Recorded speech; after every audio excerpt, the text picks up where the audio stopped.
Welcome to Get the Facts. This is the program that provides you with information on government's policies and initiatives. I'm Theodore Henry. Greenhouse farming has been a very sustainable and efficient way of farming. It's a method that is being used by my guest, who operates a very successful business. And he is Hopeton Singh from the parish of St. Elizabeth. Welcome to the program, Mr. Singh. Thanks. Pleasure being here. All right. So let's get the facts. Tell me a little bit about yourself. What got you into farming? I've been in agriculture most of my life, but I've made it a career for about 23 years now. Right. Throughout the course of this period, I've served on the Management Authority Board for plant genetics for the food and agriculture resources. Right. And I've been asked to sit on the National Seed Advisory Committee. I have pioneered hydroponic tomatoes in Jamaica, and more or less pioneered some other hydroponic technologies like scallions and so forth.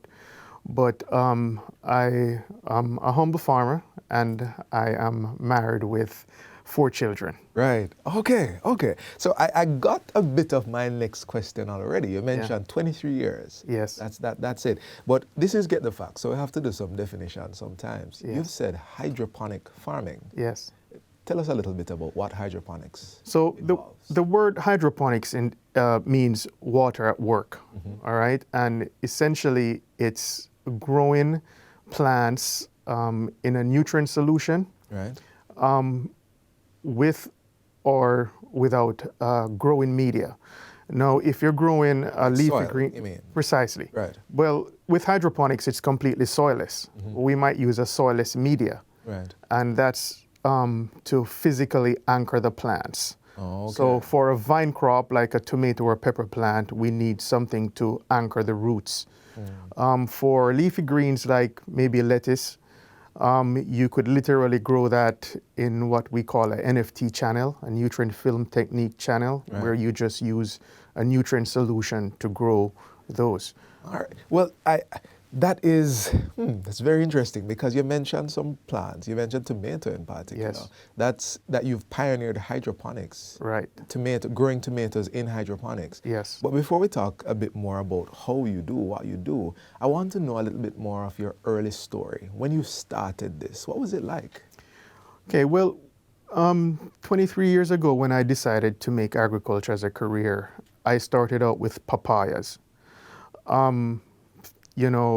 That's a field crop. I decided to grow papayas for a number of reasons. One, the experience I had with assisting my dad when I got home from boarding school during the holidays. Right. He was responsible for setting up one of the first commercial papaya farms in Jamaica. 2, I had the technical expertise, Right. and 3, I could jump to the head of the learning curve. 4, I inherited some irrigation equipment, and I wanted to get into the business. So the first couple of years I was in the business, I did exceptionally well. I sold papayas to local distributors, Right. and exported some through the Advanced Farm Technology brand at the time. We had some increase in hurricane activity circa Yes. 2004. Yes. Ivan and Dean and everything between. And that's when I started to look in towards doing something more sustainable, because I lost 2 crops back to back. Wow. So that's what prompted me to look towards something more sustainable, which was greenhouse. And protected cropping. So what are you growing now? Over the years, we've grown 3 or 4 crops. Our core business is the large fruit beefsteak tomatoes. The beefsteak tomato. Right. So let me explain that a little. Please.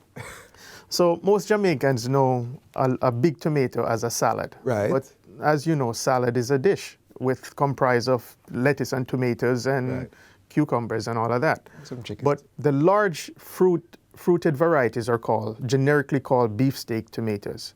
The small fruited varieties are called plum or cocktail tomatoes, Like and the ones cocktail behind us tomatoes, here. right. Right. So you have, in the cocktail tomatoes, you have a cherry shape, which are round, grape shapes, which are elongated, and sometimes you will have these strawberry and pear-shaped tomatoes. All right. The plum tomatoes are mostly used for cooking and processing. Right. And the large fruited varieties, which are generically called beefsteak tomatoes, are used for putting on burgers and sandwiches and so forth. Now, but what about employment? How many persons have you taken on this journey with you? Currently, we have about 15,000 square feet in production.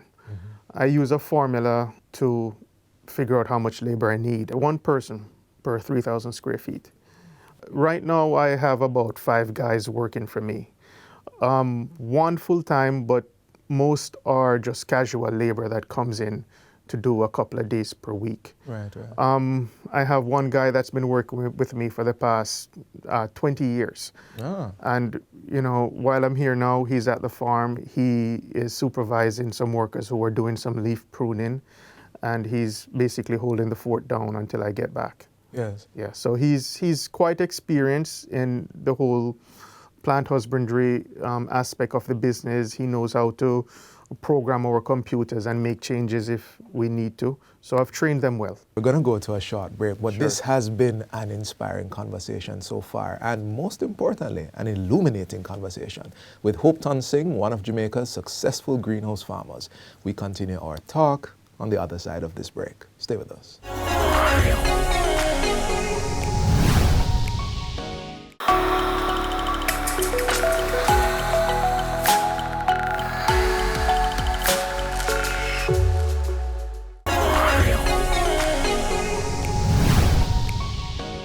Welcome back to Get the Facts. We are discussing the contribution of farmers to the food supply chain and their importance to the process. Farmer Singh is still with me in studio, and we were talking about this new image of farming. It has grown, it has developed, it's moved with technology. Do you find that you are able to do more? It's more efficient? Oh, absolutely. The buzzwords nowadays are climate change. Right. Low carbon footprint, sustainability, you know, and greenhouse agriculture is aligned with that. For instance, we're using 1/10 the amount of water as traditional field crops, Right. while getting 300 to 400% more increase in yields. We're switching from extensive agriculture to intensive agriculture. Let me understand the difference. So extensive is large acreage out in the field. Right. Intensive is more in a controlled environment. We control the environment more or less, and the nutrients, we monitor how the plant uptake nutrients frequently. Right. So we provide the plant with a readily available nutrients, a balanced diet really. And the plants spend more time producing as opposed to wasting assimilates, sending out roots, searching for assimilates out in the field. So if I can just bring it to the layman level, here's what you need, get on with growing. Right. Okay. Essentially, that's what it is. You know, so as a result, we provide the plant with a balanced nutrition, ideal environment, and they produce more. You know, so like I was saying, 1/10 the amount of water, while getting 300 to 400% more Right. in yields. But beyond that, our first line of defense is exclusion. We're in a greenhouse environment, so we've excluded the continuous torrential downpours that can wreak havoc on your crop. Right. There's a physical barrier, insect net on the sides and on the ends of the greenhouse, so that filters out the virus-carrying insects. It's not to say you won't have an insect problem. It's just that, you know, we've reduced the pressure significantly, and we could probably get away with using organic pesticides as opposed to breaking out the heavy artillery, stomach poisoning or nervous system poisoning pesticides. You know, so we don't have the cost of purchasing and applying herbicide. Irrigating and applying fertilizer is done in one shot. In a closed system, we recirculate our nutrients, so we don't have fertilizer and pesticides running off into our water table and our streams. Right. How easy it is to get started? Truthfully, when I got started, I was lucky. I was aligned with some mentors who were at the top of their game. Right. And the transition was easy for me.